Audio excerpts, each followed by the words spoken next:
আমরা আপনার কাছ থেকে এবার জানতে চাই যে সেন্ট ভ্যালেন্টাইন্স ডে নামক যে ভালোবাসা দিবস আমাদের সমাজে উদযাপন করা হয়ে থাকে, প্রচার প্রসার করা হয়ে থাকে, এই দিনটাকে ভালোবাসা দিবস হিসেবে পালন করা কতটা যৌক্তিক?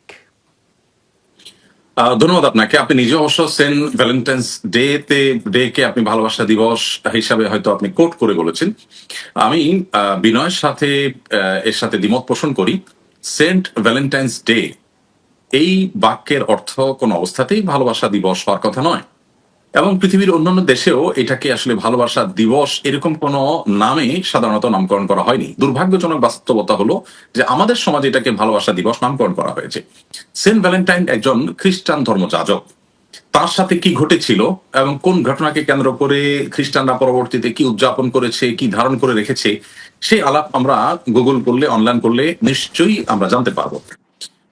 সেরকম একটা বিষয়কে নিছক ভালোবাসার মতো একটি সেকুলার শব্দ, যে শব্দটি কোনো ধর্মের মানুষের নয়, সেরকম একটা শব্দের মোড়ক দিয়ে সবার কাছে সেটা গলদকরণ করানো, এটা আমি মনে করি এক ধরনের অসাধুতা। এটা নিশ্চয়ই এক ধরনের অসাধুতা এবং অন্তত এটা ভুল তথ্য। যদি এটাকে আপনি ভালোবাসার দিবস বলেন, তাহলে আমার প্রশ্ন হলো 14ই ফেব্রুয়ারি বা সেন্ট ভ্যালেন্টাইন্স ডে, এই তারিখটাতে কি বাবা তার সন্তানকে ভালোবাসা নিবেদন করেন বা সন্তান বাবাকে ভালোবাসা নিবেদন করেন? এই তারিখে কি ভাই বোন কিংবা স্বামী স্ত্রী পরস্পরের মধ্যে ভালোবাসা নিবেদন করেন কিনা? উত্তর হলো এরকম ঘটনা খুবই কম ঘটে কালে ভদ্রে। এই দিবসে মূলত যেই তথাকথিত ভালোবাসার নিবেদন হয় সেটা হলো বিবাহ বহির্ভূত যে সম্পর্ক সেটি।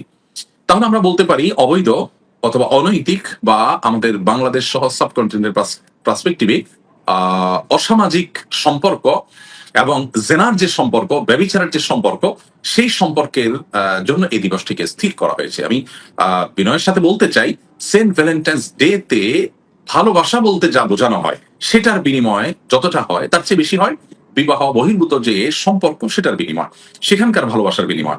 অতএব এটাকে আসলে ভালোবাসা দিবস বলে আখ্যায়িত করাটাই আসলে আমরা সঠিক মনে করছি না।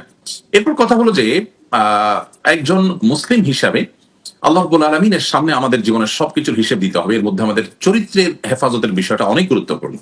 সো আমরা আসলে শরিয়া যেটাকে অ্যালাউ করে না, সেরকম অন্যায় কাজ নিজে করলাম কি করলাম না, তার চেয়ে বড় কথা হলো সেটা প্রচার প্রসারে আমি সামিল হলাম বা সেটাকে আমি কোনো দোষণীয় বিষয় মনে করলাম না। এটা কিন্তু ইমান নিয়ে টান দেওয়ার মতো একটা বিষয়। কারণ আপনি কোনো অপরাধে লিপ্ত হলে আপনি অমুসলিম হবেন না যদি সেটা কুফরির পর্যায়ে না যায়। কিন্তু সেই একই কাজ যদি আপনি মনে করেন সেটা করলে কি সমস্যা, এটাকে আপনি বৈধতা দেন, এটাকে কোনো দোষণীয় মনে না করেন, নিজে লিপ্ত না হয়ে কিন্তু আপনি ইসলাম থেকে খারিজ হয়ে যাবেন। আর এই কারণে আমাদের ব্যাপারে যথেষ্ট সতর্ক হতে হবে, সজাগ হতে হবে।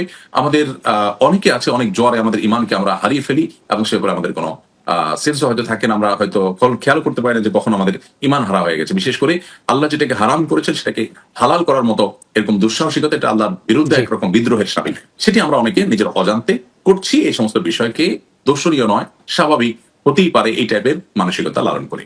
জি, অসংখ্য ধন্যবাদ আপনাকে।